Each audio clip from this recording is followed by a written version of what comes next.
క్రైస్తవ ఫ్యామిలీ కానీ నామకార్థ క్రైస్తవులన్నా ఇప్పుడన్నా ఫస్ట్ ఇయర్ చదువుకున్నప్పుడు అప్పుడు ఒక అమ్మాయిని లవ్ చేశాను. ఒక మంచి మంచి ఆపర్చునిటీస్ అయితే వచ్చినాయి.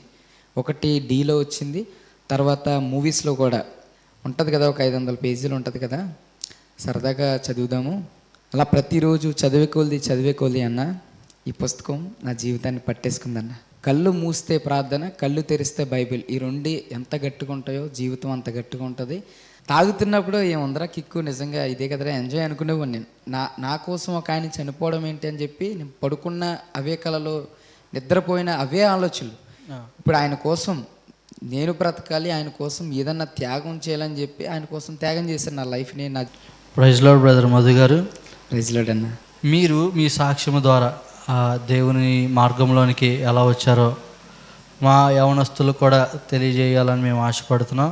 తప్పకుండా అన్న, ఇచ్చిన మంచి అవకాశాన్ని బట్టి దేవునికి ప్రత్యేకంగా వందనాలు చెల్లించుకుంటున్నాను. అటువలనే మీకు కూడా నా హృదయపూర్వకంగా వందనాలన్న. అంటే మాది క్రైస్తవ ఫ్యామిలీ కానీ నామకార్థ క్రైస్తవులన్న. మాది ఎక్కడంటే అనకాపల్లి జిల్లా పైకురపేట అన్న. అక్కడ నేను, మా మమ్మీ డాడీ పేరు అప్పారావు, అలాగే లక్ష్మి గారు. నేను స్కూల్ ఏజ్లో ఉన్నప్పుడు ఒక అమ్మాయిని లవ్ చేశాను. అక్కడి నుంచి స్టార్ట్ అయింది నా జర్నీ.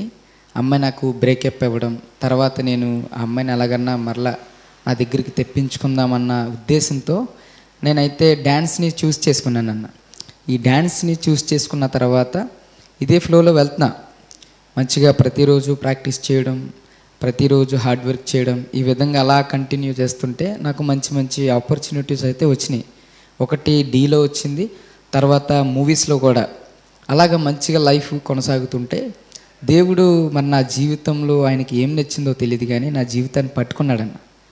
బైబిల్ చదివాను కరోనా టైంలో, అనుకోకుండా సరదాగా ఉంటుంది కదా, ఒక 500 పేజీలు ఉంటుంది కదా, సరదాగా చదువుదాము అన్నట్లుగా సరదాగా చదివానన్న.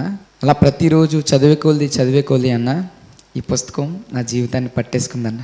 నా హృదయాన్ని పట్టేసుకొని నాకు దేవుని యొక్క ప్రాణత్యాగం, దేవుని యొక్క నిర్ణయాలు నిజంగా అన్నీ నిజమని తెలిసేసరికి, నిజంగా ఇవన్నీ ఈ ఏవైతే లోకంలో ఆనందాలు, ఎంజాయ్లు, ఏవైతే ఈ లోకపరమైన ఏవైతే వ్యసనాలు ఉన్నాయో అవన్నీ వ్యర్థం అన్న విషయం నాకు అర్థమైందన్న. ఎప్పుడైతే అర్థమైందో నాకు శాశ్వత జీవితం కావాలని కూడా నేను కోరుకున్నా. ఇప్పుడు శాశ్వత జీవితం కావాలంటే దేవుని చెప్పినట్లుగా ఉండాలి. అలా ఉంటేనే ఆయన ఇస్తానన్నాడు, లేదే రాదంట. ఎలాగైనా ఇప్పుడు ఆయన చెప్పినట్లుగా నేను ఉందామని చెప్పి అలా ప్రతిరోజు నాలో నేనే చనిపోతూ నాలో ఉన్న అలవాట్లన్నీ చంపుకుంటూ దేవునిలో బలంగా నిలబడడానికి దేవుడు నాకు సహకారం చేశాడండి. దేవుని స్తోత్రం. ఆమేన్.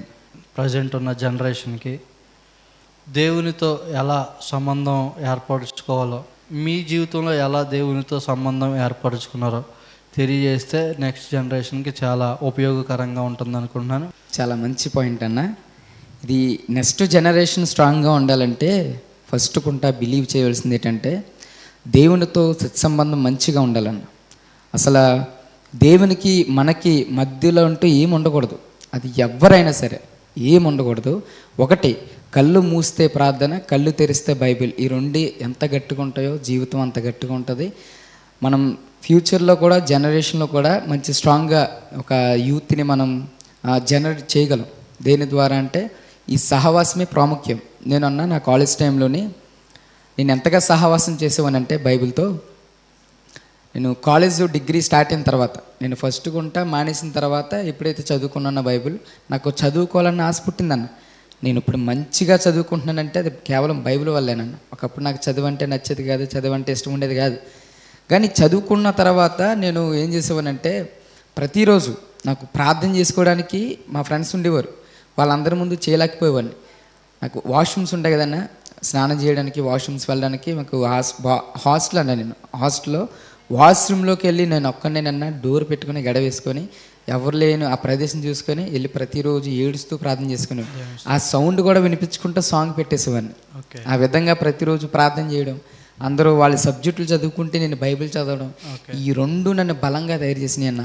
ఈ రెండు కానీ ప్రతి యవనస్తుడి జీవితంలో ఉందా అలా బలంగా నిలబడతాడన్న, పడిపోడు అసలు. దేవుని స్తోత్రం. మీరు దేవునిలో మారడానికి, దేవునిలో మీకు నచ్చిన ఒక క్యారెక్టర్ ఏంటి అని మీరు చెప్పగలుగుతారా అన్న? తప్పకుండా. యేసుక్రీస్తు వారు యొక్క సిలువ త్యాగమే నన్ను కట్టుబడేసింది. యేసుక్రీస్తు వారి యొక్క ఎప్పుడైతే సిలువ ముందు పలుకుతాడో, తండ్రి వీరు ఏమి చేయుచున్నారు వీరు ఎరుగరు కనుక, ఆ ఒక్క మాటకి నా హృదయం సరెండర్ అయిపోయిందని ఆయన చేతుల్లోకి. అప్పటి వరకు నేను మారాలనుకోలేదు. అసలు నా జీవితం ఇది కాదండి. అసలు మారతానన్న ఒపీనియన్ కానీ ఆలోచనలు కానీ లేవు. మారతామన్న ఒపీనియన్ కూడా లేదు నాకు. ఏదో చదువుతున్నాను సరదాగా, కాలేపన అవుతుంది కదా, ఇంకో 2 నెలలు ఇంకో ఆడిషన్ ఉంది కదా, 2 నెలల్లో అంతవరకు చదవమన్నాడు కదా అంటే ఏదో సరదాగా చదువుతున్నాను అంతే. కానీ ఆ సందర్భం వచ్చేసరికి చదివానన్నా, ఎప్పుడైతే ఆ మాట పలికాడో సెల్యూట్ అయిపోయాను వాళ్ళకి. నా జీవితమే ఇంక సెల్యూట్ అయిపోయింది దానికి. అక్కడే నేను పట్టుపడ్డాను. దేవునికి స్తోత్రం. ఇప్పుడున్న జనరేషన్ యూత్కి వాళ్ళు ఏమనుకుంటున్నారంటే ఈ లోకమే శాశ్వతం అనుకుంటూ ఒక మద్యపానం అవ్వచ్చు, లేకపోతే స్మోకింగ్ అవ్వచ్చు, లేకపోతే ఇవే ఒక మంచి హ్యాబిట్స్గా, ఇవి లేకపోతే లోకం నన్ను అసహించుకుంటుంది, లేకపోతే లోకం నన్ను ఒక చిన్న చూపు చూస్తుంది అని అనుకుని చాలామంది హ్యాబిచువల్గా మారిపోతున్నారు. వాటి గురించి ఏమైనా మీరు ఏమైనా చెప్పగలుగుతారా? తప్పకుండా అన్న. అంటే ఈ రోజుల్లో జనరేషన్ ఎవరైతే యూత్ ఉన్నారో వాళ్ళందరూ అన్న కొన్ని అలవాట్లకి బానిసయ్యి అదే ఎంజాయ్ అనుకుంటున్నారు. ఇప్పుడు మా ఊర్లో కానీ ఎక్కడ చూసినా బీరు తాగుతున్నారు, దాన్ని ఎంజాయ్ అనుకుంటున్నారు. ఆ విషయంలో చిన్న మాట ఏంటంటే అన్న, నేను ఆల్రెడీ తాగిన ఉన్నాయి కాబట్టి నేను ఆ రోజుల్లో ఏమనుకునేవాడిని అంటే, తాగుతున్నప్పుడు ఏముందరా కిక్కు, నిజంగా ఇదే కదరా ఎంజాయ్ అనుకునేవాడిని నేను. అంటే ఏ విధంగా అంటే, ఆ ఎంజాయ్ ఎలా వచ్చిందంటే ఖర్చు పెడితే వచ్చిందన్న. ఇప్పుడు బీరు కొనాలంటే పలానా ఎంత వేసుకోవాలి మనిషి. ఆ రోజుల్లో మేము డబ్బులు వేసుకునేవాళ్ళు, 150 లేదా 250 వేసుకొని బీరికి ఈ విధంగా వేసుకునేవాళ్ళం, అలాగే స్టఫ్కి ఈ విధంగా వేసుకునేవాళ్ళం. తర్వాత ఇక్కడి నుంచి మేము బీచ్కి తాగడానికి వెళ్ళేవాళ్ళం. ఈ బీచ్ నుంచి అక్కడికి వెళ్ళాలంటే పెట్రోల్ ఉండాలి కదా, ఈ పెట్రోల్ కూడా మనిషి ఇంతనే వేసుకునేవాళ్ళం. అలాగే మనిషి డబ్బులు సుమారు ఒక 400 నుంచి 500 వేస్తేనే కానీ ఒక 10 నిమిషాలు మాకు తాగడానికి ఉండేది కాదు. అంటే 500 ఖర్చు పెడితేనే కానీ 5 నిమిషాలు ఉంది ఆ ఎంజాయ్. మీకు అర్థమవుతుందా? అక్కడ తాగి దిగిపోయిన తర్వాత మళ్ళీ కామన్గా అయిపోద్ది. అంటే ఖర్చు పెడితే వస్తుంది, అంటే డబ్బు ఇచ్చి కొనుక్కుంటున్నాం ఒక ఆనందాన్ని. కానీ అదే రూపాయి ఖర్చు లేకుండా బైబిల్ చదివితే వచ్చే ఆనందం కిక్కు వేరన్నా. నిజంగా అద్భుతంగా ఉంటుంది ఆనందం, విలువ అసలు దాన్ని కొనలేం. అలాంటి ఆనందం ఎక్కడ దొరకదు. అది నిజమైన ఆనందం. మీరు ఎలా ఓవర్కమ్ చేశారు ఈ హ్యాబిచువల్స్ అన్నీ? లేకపోతే ఒక స్థాయి నుంచి దేవుని సేవ చేయాలని ఎలా అయితే నిర్ణయం తీసుకున్నారో, అసలు ఏ పాయింట్ మిమ్మల్ని ట్రిగ్గర్ చేసిందో ఆ పాయింట్ తెలియజేయగలుగుతారు? తప్పకుండా అన్న. అంటే నా వ్యసనాల నుంచి నేను ఏ విధంగా మారానో అంటే ఏ పాయింట్ని బట్టి అంటే, యేసుక్రీస్తు వారు నా కోసమే చనిపోయారన్న విషయం నాకు అర్థమైందన్న. అప్పుడు ఆయన కోసం నేను ఏదన్నా త్యాగం చేయాలన్న ఆ ఒపీనియన్స్ లేదా ఆలోచనలు నన్ను గుద్దేసినాయి. నా కోసం ఒక ఆయన చనిపోవడం ఏంటి అని చెప్పి నేను పడుకున్న అవే కలలో, నిద్రపోయిన అవే ఆలోచనలు.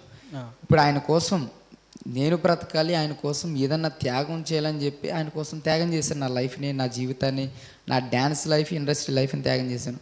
అప్పటి కానించి దేవుని కోసం బ్రతకడం, నిజమైన ఆనందం, ఇవన్నీ నాకు అలా ప్రతిరోజు అలా తెలుసుకుంటూ వచ్చాయన్న. ఓకే, మీ జీవితంలో హ్యాబిట్స్ని ఎలా ఓవర్కమ్ చేశారు?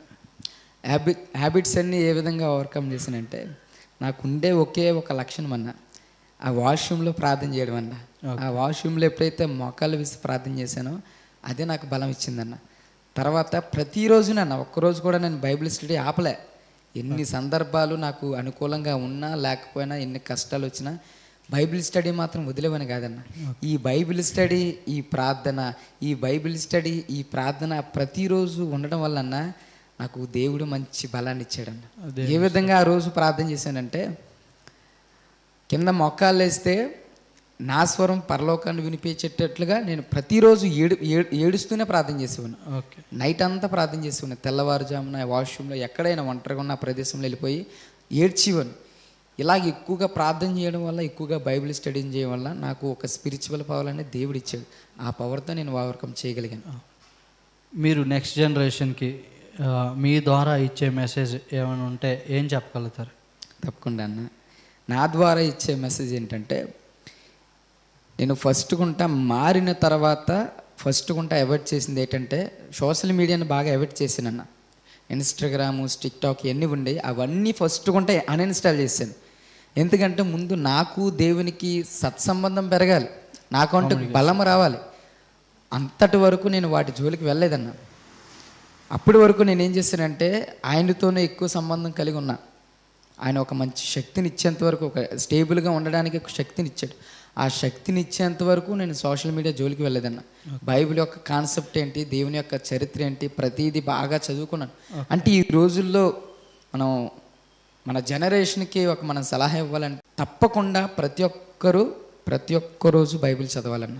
ఇది ఒకటే సరిపోదన్న, తప్పకుండా ప్రార్థన చేయాలి. ఈ రెండు ఉంటే నిజంగా ఒక్క యవ్వనస్తుడు ఎవరైనా పర్లేదు అది స్టేబుల్గా నిల్చోగలడన్న. అలా ఎవరు చేసినా నిజంగా వాళ్ళు బాగుంటుంది. దేవుడైతే జీవితాన్ని అందంగా మంచిగా డిజైన్ చేయగలడు. ఓకే, ఈ రెండింటికి మించినవి ఇంకా ఏముండవు అన్న నాకు తెలిసి. మీరు ఇండస్ట్రీని వదిలి ఈ యొక్క సాక్ష్యమును ప్రకటించడానికి, దేవుని సువార్థికుడిగా రావడానికి మీ పేరెంట్స్ మిమ్మల్ని ఎంతగా సపోర్ట్ చేస్తున్నారు? ఫస్ట్లో పేరెంట్స్ అంటే ఏం అనలేదండి, ఎందుకంటే నా జీవితాన్ని వాళ్ళ కళ్ళారా చూశారు. నేను మొదట్లో ఎలా ఉండేవోని, నాకున్న క్రేజు లేదంటే నాకున్న హ్యాబిట్స్ ఇవన్నీ తెలుసు కదా. అంటే నేను పాడైపోయిన తర్వాత వాళ్ళు అటు ఇటు పెద్దగా పట్టించుకోలేదు. కానీ వాళ్ళ కళ్ళ ముందు నేను ఎదిగాను కాబట్టి సడన్గా ఇలా మారిపోయిన విషయం వాళ్ళకి ఇప్పటికి అంతే చిక్కనిది. అది నిజంగా అన్నట్లుగా ఉంటారు. కానీ దేవుడే మార్చుకున్నాడు, అయితే తన వల్ల అయితే కాదు, దేవుడే మార్చుకున్నాడు, దేవుడే ఎన్నిక చేసుకున్నాడని మా మమ్మీకి మా డాడీకి తెలుసన్న. తెలుసు కాబట్టి వాళ్ళు ఇప్పటికీ ఏమనుకుంటా నేను ఎక్కడికి వెళ్ళినా పంపిస్తారన్న. మా మమ్మీ డాడీ ఎప్పుడు సపోర్ట్ చేస్తారు. అర్ధరాత్రి ఏ టయానికి వచ్చినా డోర్ తీసి పడుకో బాబు అంటారు, కానీ పళ్ళు ఎత్తు మాట కూడా అంటారు. అంత బాగా సపోర్ట్ చేస్తారు. ఈ రోజుల్లో యవనస్తుల్ని ఇంట్లో తల్లిదండ్రులు ఎక్కువగానే మాట్లాడినంటే, మీకు చిన్నప్పటి నుంచి మేము కష్టపడి పెంచాం, మీరు మంచి ఉద్యోగాలు చేయడానికి, లేకపోతే మంచిగా డబ్బులు సంపాదించి మమ్మల్ని మంచి ఉన్నతమైన స్థాయిలో పెట్టడానికి మేము మిమ్మల్ని పెంచాం, పోషించాం అని మాట్లాడతారు. కానీ మీరు ఇలా సువార్తలోకి వచ్చి ఇలా దేవుని పనిలో తిరుగుతుంటే వాళ్ళ స్పందన మీకేమనిపించింది? వాళ్ళ స్పందన అంటే ఎప్పుడు ఆ విధంగా ఇంట్లో అనలేదు. కానీ అంటే నా అవకాశం ఇవ్వలేదు. ఒకవైపు చదువుకుంటున్నాను, ఇంకోవైపు దేవుని పని చేస్తున్నాను. కాబట్టి ఒకవేళ చదువు మానేసి పక్కన పెడేసి దేవుని పని చేస్తూ ఉన్నాం అనుకో, వాళ్ళు నాకు తెలిసి బహుశానే ఉండొచ్చు, అనవచ్చు కూడా. కానీ అంత ఛాన్స్ ఇవ్వకుండా నేను మంచిగా చదువుకుంటున్నాను. ముందులో కూడా నేను జాబ్ చేసేవాడినన్నా, కానీ దేవునికి కొంచెం అడ్డుగా ఉందని అది పక్కన పెట్టేశా. తర్వాత ఇంకా బాగా చదువుకొని ఇంకా మంచిగా గవర్నమెంట్ జాబ్ కొడితే గవర్నమెంట్ జాబే కొట్టాలి. ఒకవైపు కుటుంబస్తులకి మా ఊరు వాళ్ళందరికీ వేలెత్తి చూపించడానికి కూడా ఛాన్స్ ఇవ్వకుండా నేను దేవుని పని చెయ్యాలి అన్న ఉద్దేశంతో మంచిగా చదువుకుంటూ ఇలా చేస్తున్నానన్న. ఇంట్లో అయితే ఇలా ఎప్పుడు అనలేదన్న. మా మమ్మీ డాడీ మనకి చాలా మంచోళ్ళు, మంచిగా నన్ను పాజిటివ్గా ప్రతి విషయంలో పాజిటివ్గా ఉంటారు. మీకు ఒక సిచ్యువేషన్లో ఇప్పుడైతే మీరు బాగానే సువార్త పరిచర్య చేయడానికి, అనేక చోట్ల సాక్ష్యము పంచుకోవడానికి ఎటువంటి ఆటంకం లేకుండా మీ తల్లిదండ్రుల సహకారంతో మీరు కూడా చాలా హ్యాపీగా అనేక ప్రాంతాలు తిరుగుతున్నారు. కానీ ఒక సిచ్యువేషన్లో మీ పర్సనల్ లైఫ్కి వచ్చే లోపలికి జాబా సేవ అని అంటే మీరు ఏది చూస్ చేసుకుంటారు?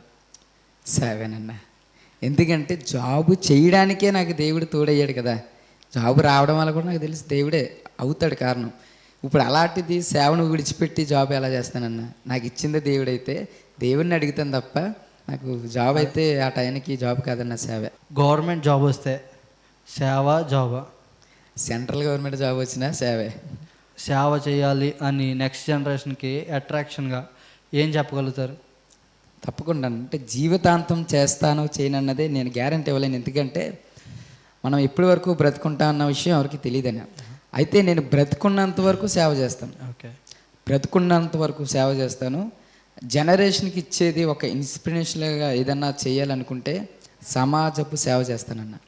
అది సోషల్ మీడియాకి కనిపించుకుంటా, పేదవాళ్ళని కనికరించడం, వాళ్ళకి తగిన వసతులు మనం క్రియేట్ చేయడం, అలాగా దేవునికి నచ్చే క్రియలను యూత్కి ఆకట్టుకునేలాగా నేను చేసి మంచి పేరు సంపాదించుకోవాల. అది దేవునిలో కూడా ఆ పేరుని బట్టి దేవునికి మహిమ కలగాలి, ఇంట్లో వారు ప్రౌడ్గా ఫీల్ అవ్వాలి. ఈ విధంగా మంచి రెస్పెక్ట్ వచ్చేలాగా మంచిగా యూత్కి ఈ విధంగా మనం చేయొచ్చు అన్న. నేనైతే జనరేషన్ ఇప్పుడు ఎలా ఉందంటే జాబ్ చేస్తూ ఉద్యోగం చేయొచ్చు, లేకపోతే ఉద్యోగం చేస్తూ సేవ చేయొచ్చు, ఫ్రీ టైంలో సేవ చేయొచ్చు, యవనస్తుల పరిచర్యలో ఖాళీగా ఉన్నప్పుడు చేయొచ్చు, లేకపోతే మన హాలిడేస్లో చేయొచ్చు. ఇలా అనేక మంది యవనస్తులు ఏమంటున్నారంటే ఖాళీ టైం దొరికినప్పుడు సేవ చేయొచ్చు అనుకుని ఫీల్ అవుతున్నారు. కానీ మీరేమనుకుంటున్నారు? ఎప్పుడైనా మీరు ఇండస్ట్రీని వదిలి వచ్చేసి ఇలా సేవ కోసం నిర్ణయం తీసుకున్నానని ఎప్పుడైనా మీ జీవితంలో ఏమైనా రిగ్రెట్ ఫీల్ ఏమైనా వచ్చింది అప్పటి వరకు? అస్సలు లేదన్న. ఖాళీగా ఉన్నప్పుడు చేస్తే ఖాళీగా ఉన్నప్పుడు ఎవరన్నా చేస్తారన్న, అది కామన్ అయిపోద్ది. ఖాళీ లేనప్పుడు చేయాలి, అది దేవుని సేవ అంటే, అది దేవునికి నచ్చేదంటే. అంటే నా జీవితంలో నేనేమనుకున్నదంటే, ఒకవైపు జాబ్ వచ్చినా ఒకవైపు సేవ చేయాలన్నా దేవుడికి నాకు ఆ తలంత ఇచ్చడం, ఇంకో రెండింటిని మెయింటైన్ చేసే తలంత ఇస్తే చేస్తాను. ఓకే. లేదబ్బా నువ్వు సేవ చేయాలంటే ఆ టయానికి నాకు ఎంత పెద్ద జాబ్ ఉన్నా వదులుకొని తప్పకుండా చేస్తాను. ఓకే. ఎందుకంటే నేను తల ఉంచిందే నా చిన్న వయసులో నేను తల ఉంచాను. అలాంటిది ఆయన అలాంటి ఇస్తున్నప్పుడు కూడా తప్పకుండా ఆయనకి తల ఉంచుతాను. దేవుని స్తోత్రం. Thank you. మీరు ఇచ్చిన సలహాలు అనేక మంది యవనస్తులకు కూడా ఉపయోగపడి వారు కూడా దేవుని వైపు తిరగాలని అనుదిన ప్రార్థనలో ఈ పరిచర్యల గురించి కూడా మీరు జ్ఞాపకం చేసుకోవాల్సిందిగా మనవి చేస్తున్నాను. థ్యాంక్ యూ బ్రదర్ మాదిరి గారు. థ్యాంక్ యూ అన్న, ఇచ్చిన మంచి అవకాశం బట్టి థ్యాంక్ యూ సో మచ్ అన్న.